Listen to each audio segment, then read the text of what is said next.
I'm going to pan across this bit of sandstone. It's covered with potholes. Potholes simply meaning areas that have been eroded out because they were initially slightly weaker than the surrounding rock. They tend to fill with sand and dirt. When they get enough water in them, they have wildlife in them, small critters, eggs, sometimes snails, that can survive when it's like it is now, completely dry, stone dry, until the rains come. A second kind of, or phase, if you will, of potholes is what might be called a pothole garden, this one. And that is where the pothole catches the soil and then sufficiently enough that life plant forms grow in it, and it becomes, in essence, its own little ecosystem. Here's a good example of a pothole in that it has the mud, and you can see that the mud is cracked. And the mud, I think, is a little bit better perhaps than just the raw sand granules. For some reason it may provide a better environment for those eggs and the snail shells to survive. But when this fills up with water within 2 or 3 days, it's filled with little life forms. I think the importance of this concept is that it illustrates how life can survive in incredibly severe conditions, at least as we think of severe conditions. It's also hoped that life exists on places like Titan, the moon of, I think one of the moons of Saturn, and perhaps on Mars. You can just imagine this filling up with water, because it looks like, from the black color, it looks like you can see the bathtub ring. It'd give it about 6 inches of depth.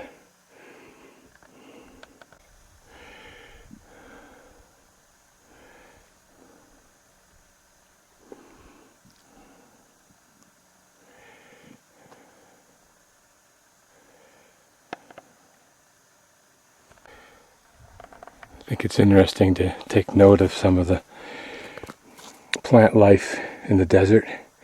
Is what you'll see the most of.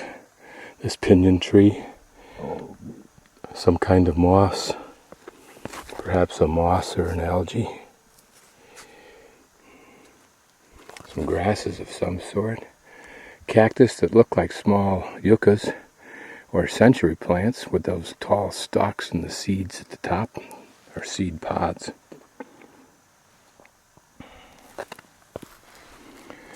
And the little lumps you see, of course, are those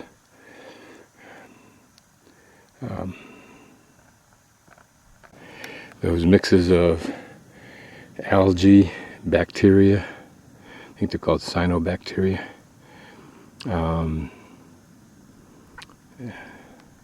Lichen and so forth, all in one community. There, another kind of smaller cactus. Almost looks like a beaver tail cactus. I don't know what it is. And then this plant that looks completely dead, a tall plant growing right from near it. No clue what that is. And then that creosote looking plant there to the left, and of course a little pine tree to the right. Another interesting kind of a plant, whatever it is.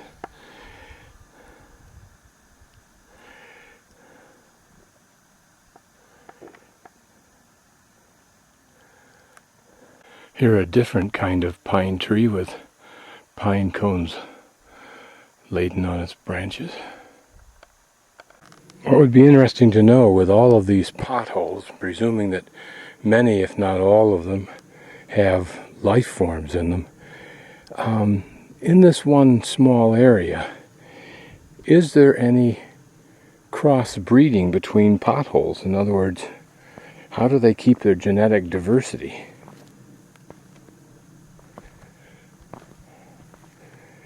Can the tadpoles crawl out? I suppose. Snails could certainly crawl out and move from one pothole to another. If you had an excuse to be in the neighborhood when the rains come, this would be a perfect place to be, I would think. That's a good sized pool there. Does the size of the pool dictate the diversity? Do the critters ever die in pools that are too small when the rains are too small, or the time between them is too great? And if these critters can last for months between rains, how long is it possible for critters to exist on other planets that have similar challenges, but of greater lengths of time, perhaps? And what benefits would the knowledge of the answers to those questions have as we plan space travel for great lengths of time required to get from one place to another? Will we need some of these skills, these attributes? Can we genetically move them to ourselves, or at least some of us?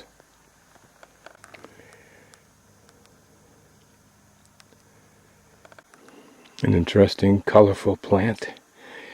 Is it just in its apparent dead, desiccated form as it weathers the dry season, and that when the rains come, it will somehow or other blossom again? Or has it let its life spread its seeds?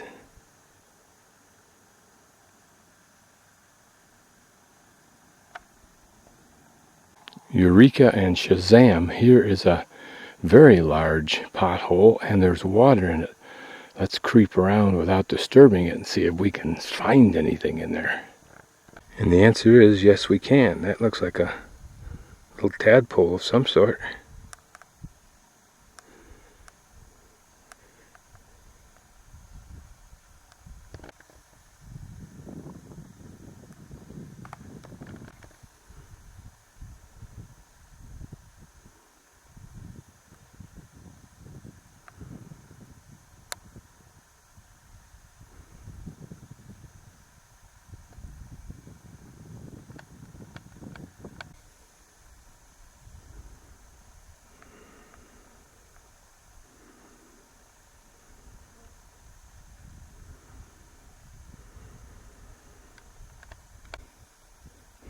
Some kind of fly that enjoys at least the moisture.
Trying to catch one of those guys there.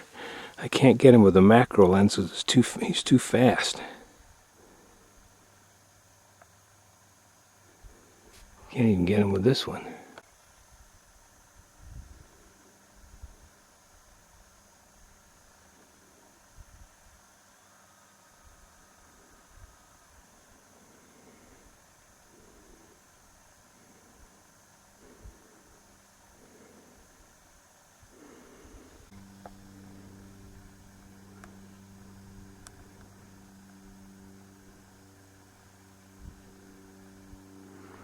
There you can see something very, very small that I hadn't noticed before because it's too small.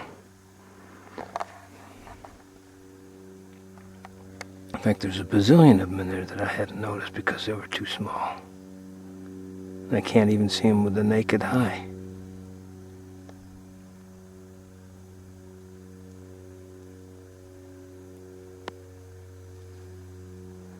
Maybe that's what that other little high-speed thing is eating. Because it'll move along at a high speed and then seem to burrow into the ground, but these look like little ants running along the surface of the floor.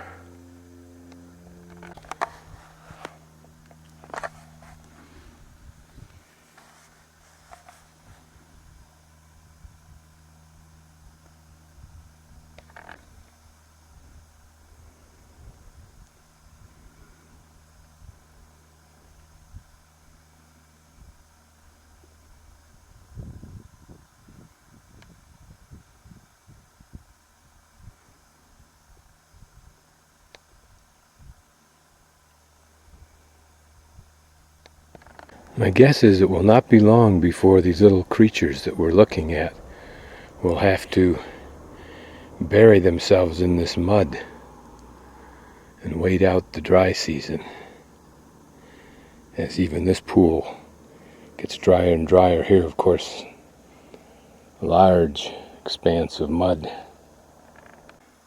Now you have to wonder, when you look at this micro ecology system that's still functioning, I mean in the sense of with water, and so it has certainly a certain amount of longer time span, maybe greater diversity than the one right next to it, totally dried out. What's the genetic difference between these two, the animals that live in these two pools, and could that difference tell us anything? Someday it will. Do the guys that live in these smaller potholes, quite a little bit higher, relatively speaking, relative to their size, do the guys that live here sometimes creep up here and look down and say, someday I'm going to make it to the big pond? Someday that's where I'm going to raise my kids? They're going to have a better life than I've had? Don't know.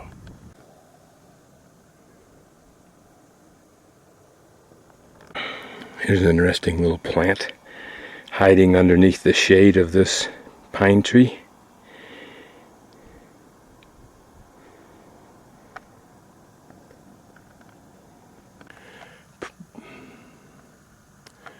A pretty little pothole garden. Now another question, as new potholes get formed, particularly at slightly higher elevations, how do the life forms get up there? Do they transport themselves? Do birds grab onto them and transport them up there? I don't know, but there has to be some logical method of transportation. Here's a great little example of a pothole garden on this whole area here, about a third the size of a football field, and this is a little garden in the middle of it. Some pretty little yellow flowers, about a quarter of an inch, not even that wide, I don't think.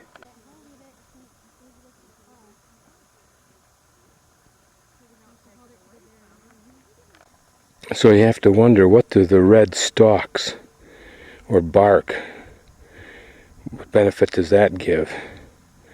It may be a warning to animals, don't eat me because I could be toxic. Bugs will use the same color scheme for that purpose. Interesting bush. It reminds me of holly. It's a fairly large bush.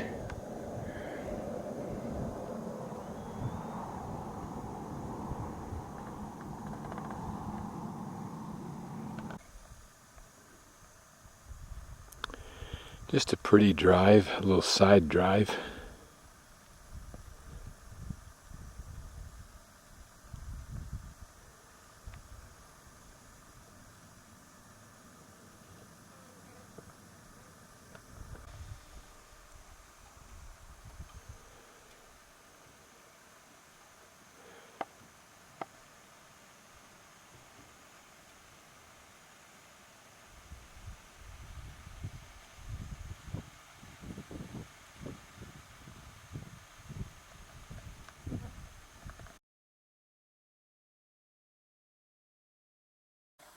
The road coming in from the upper right is the roadside ruins and the cave spring area and the wooden shoe overlook.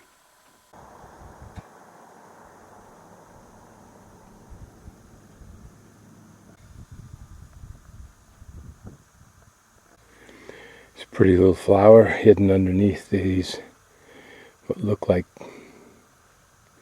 creosote or some kind of bush.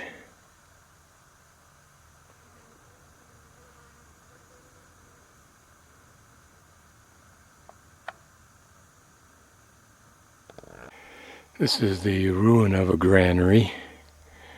Looks like it's fully restored. Be interesting to know what was there when we first found it. Probably just a remnant of circle of stones, a little bit of mud on them or something to indicate that it was circular and was in that location. It would have been all the way to the top, I would think. And there would have been a hole somewhere, an access hole in the front.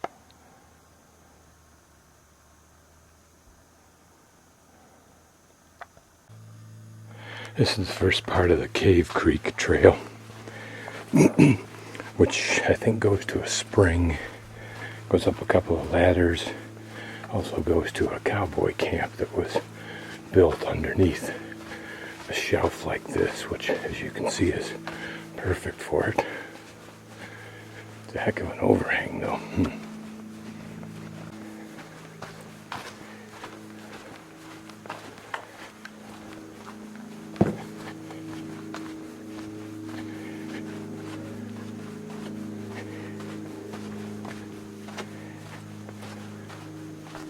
A spray of lovely small yellow flowers, probably about a half an inch across, and then this curious plant on the left looks like skunkweed from my days as a child.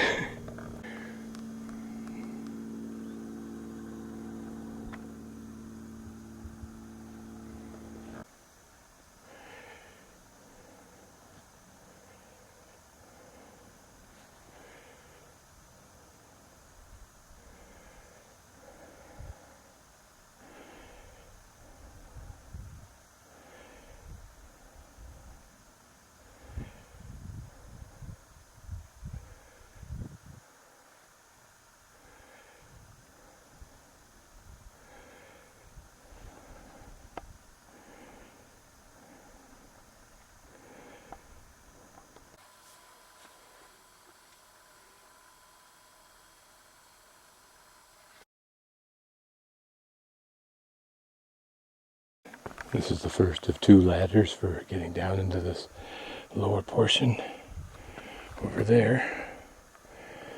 This would have been the same as the Anasazi used, except they would have had one post that was higher. So it gave you a way of grabbing onto the ladder and then pivoting around to get onto the ladder itself.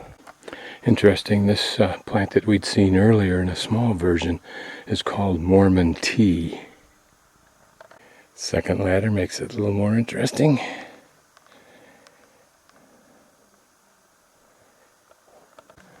It's a rather shallow cave. You wonder if it's been excavated at all.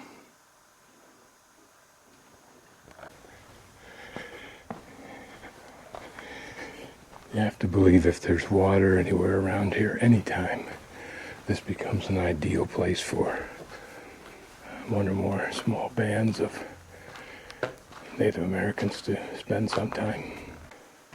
Okay, and this spring, of course, gives it its name, Cave Spring. Notice the hanging gardens along the edge where the water seeps out from above and along that level, which is an impervious level, as opposed to the one above it. But you can imagine how this was a cherished place to live.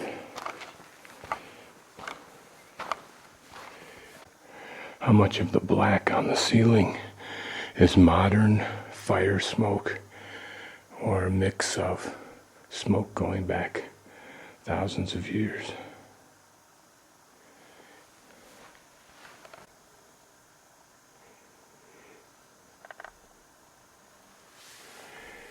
It's also home to spiders.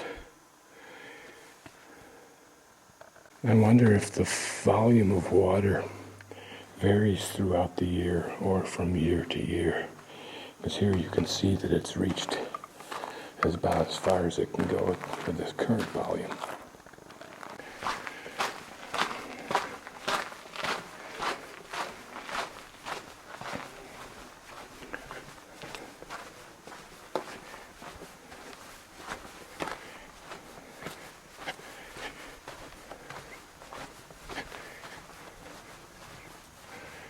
Natural little cave.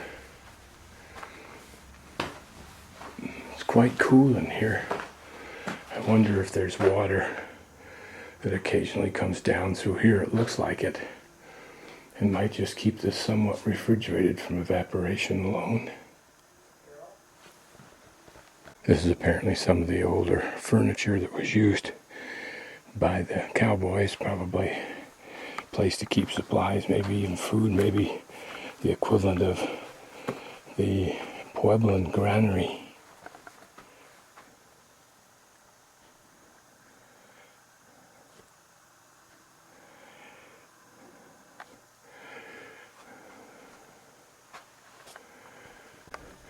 This is a real nice attempt to show how the cowboys might have used this area. Certainly some kind of a little corral, or else designed to keep them out. Some of the cowboy furniture.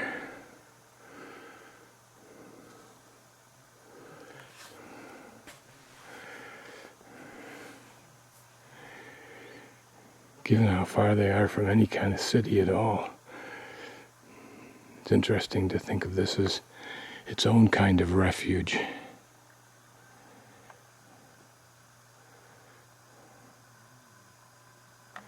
Old tin cans. Looks like harnessing and so forth over there.